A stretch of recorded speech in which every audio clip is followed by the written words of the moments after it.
தமிழகத்தில் மதுவிலக்கை கொண்டு வந்தவர் கருணாநிதி, மீண்டும் மதுக்கடையை கொண்டு வந்தவர் எம்ஜிஆர், அதனை அரசு நிறுவனமாக்கியவர் ஜெயலலிதா என்று போக்குவரத்து துறை அமைச்சர் சிவசங்கர் தெரிவித்துள்ளார். திமுக பவள விழாவையொட்டி திமுகவினர் இல்லந்தோறும் கட்சிக்கொடி ஏற்றும் நிகழ்ச்சியை அரியலூர் ராஜாஜி நகரில் உள்ள தனது இல்லத்தில் போக்குவரத்து துறை அமைச்சர் சிவசங்கர் தொடங்கி வைத்தார். பின்னர் பேசிய அமைச்சர் சிவசங்கர், குறைந்த மக்கள் தொகை கொண்ட கிராமங்களுக்கும் பேருந்து சேவை தேவை என்ற கோரிக்கை எழுந்துள்ளதால் இதற்கான கொள்கை வரைவு திட்டம் முதலமைச்சர் பார்வைக்கு கொண்டு செல்லப்பட்டுள்ளது என்று கூறினார். முதலமைச்சர் ஒப்புதல் கொடுத்த பிறகு ஒவ்வொரு மாவட்டத்திலும் எந்த பாதையில் தேவை உள்ளதோ அந்த பாதையில் மினி பேருந்துகள் இயக்க நடவடிக்கை எடுக்கப்படும் என்று அவர் தெரிவித்தார்.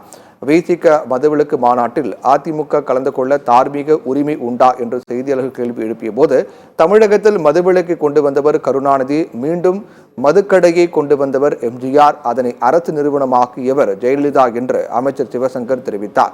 இதுகுறித்து அவர்கள்தான் சிந்தித்து முடிவெடுக்க வேண்டும் என்று அவர் கூறினார்.